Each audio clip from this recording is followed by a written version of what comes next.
Welcome to रक्षिता Srivastava blog. कैसे हैं आप सब? उम्मीद है बहुत अच्छे होंगे। आज मैं जा रही हूँ एक राष्ट्रीय समूह गान प्रतियोगिता में जज की भूमिका में। और आज का मौसम देखिए कैसा है। ये कार्यक्रम वैसे भारत विकास परिषद की तरफ से आयोजित की गई है, जो कि एक राष्ट्रीय संस्था है। यहाँ पर आज सुबह से ही बारिश हो रही थी, जिसकी वजह से कार्यक्रम बहुत लेट शुरू हुआ। एक दो स्कूल ही वहाँ पहुँच पाए थे बारिश की वजह से, बहुत सारी टीम नहीं पहुँची थी, तो इसलिए समय लगा। फिर धीरे-धीरे सारी टीम वहाँ उपस्थित हो गई और कार्यक्रम शुरू हो गया। द्वारा समूह गान प्रतियोगिता का आयोजन किया जाता है। यह प्रतियोगिता 3 स्तर पर शाखा स्तर, प्रांत स्तर और राष्ट्रीय स्तर पर कराई जाती है, जिसमें श्रीमती रक्षिता श्रीवास्तव, जो 15 वर्षों से सुर साधना संगीत अकेडमी चला रही है, वे क्लासिकल और वोकल म्यूजिक में मास्टर्स हैं, भरतनाट्यम और फाइन आर्ट्स में डिग्रीधारी है, ऑल इंडिया रेडियो व दूरदर्शन की भी हाई ग्रेड आर्टिस्ट है। ये कई स्टेट और डिस्ट्रिक्ट लेवल प्रतियोगिताओं में जज रह चुकी है।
चूँकि क्राइटेरिया है फर्स्ट सेकेंड थर्ड लेना, तो थोड़ा बहुत आपको भी पता है किसी की छोटी सी भी गलती अगर जजमेंट में आ गई तो वो काउंट होती है।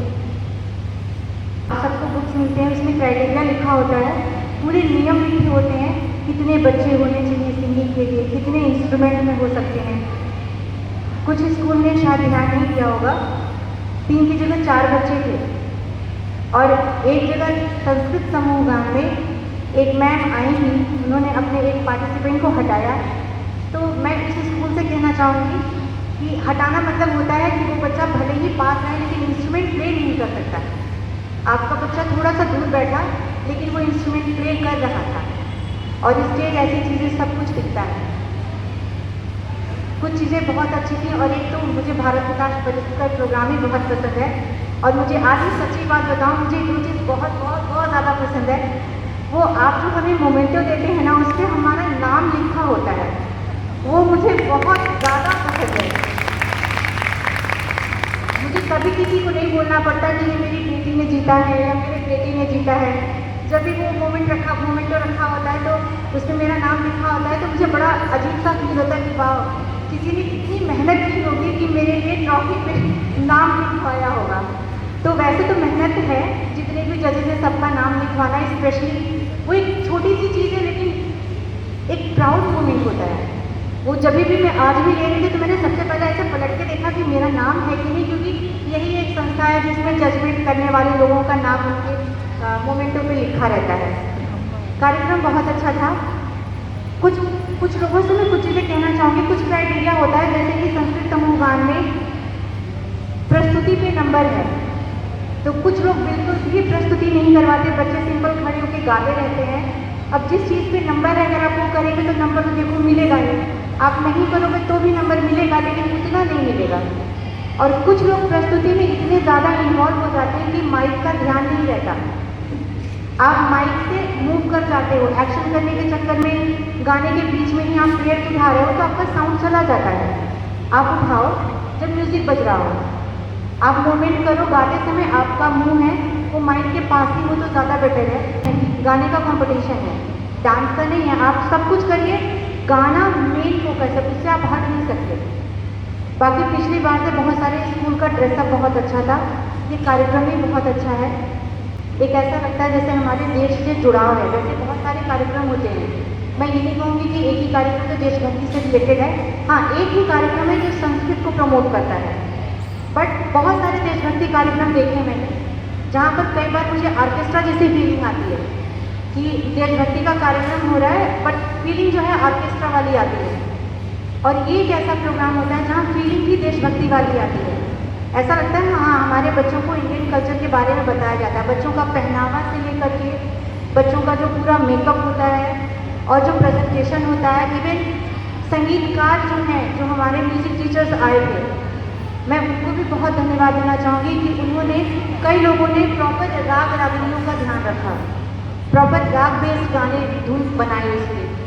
तो बहुत बहुत धन्यवाद, इस संस्था का बहुत बहुत धन्यवाद कि आप मुझे बुलाते हैं, मुझे बहुत अच्छा लगता है। और बहुत सारे बच्चे अभी कुछ देर बाद मुझे बहुत कुछ बोलेंगे कि बड़ा स्पीच दे रही थी, नंबर नहीं दिया, क्या कमी थी। बेटा हम एक नहीं हैं, हम तीन जज हैं, तीनों अपने अपने फील्ड में माहिर हैं, और तीनों के देखने का नज़रिया, सुनने का नज़रिया अलग अलग है। गाना में नंबर नहीं कर सकता, चले किसी को कोई चीज़ ज़्यादा पसंद आई, किसी को किसी और की ज़्यादा पसंद आई, बट ऑलमोस्ट जो टॉप 3 होंगे या टॉप 5 होंगे ना, वो उनमें भी होंगे, है ना।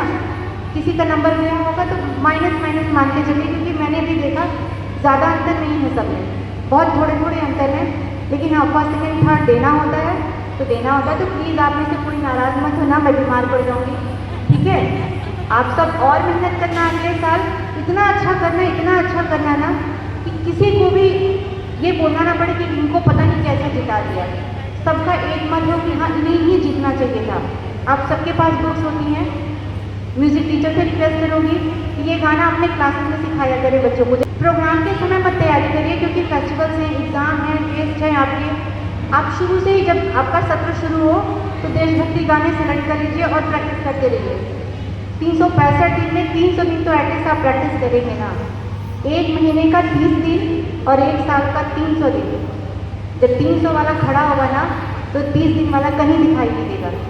तो आप कोशिश करिए कि 300 दिन की प्रैक्टिस हो, और जब आप मंच पे हो तो बस सबका एक ही हो कि नहीं यही विनर है, ताकि कोई किसी को अंदर ही ये बात ही ना रहे, इवन आपका कॉम्पिटिटर भी बोले कि नहीं भैया हमसे अच्छा तो इनका प्रस्तुति था। तो मेहनत करिए, मेहनत का फल मीठा होता है। मेहनत करना आप सबके हाथ में है, और आपके टीचर्स बहुत अच्छे हैं, और इस कार्यक्रम में आपने बुलाया, आपको बहुत बहुत धन्यवाद। उम्मीद करेंगे दिन दूनी रात चौगुनी ये कार्यक्रम होता रहे, क्योंकि हमारे खासतौर से मैं रुद्रपुर में हूँ, रुद्रपुर को ऐसे कार्यक्रमों की बहुत ज़्यादा आवश्यकता है।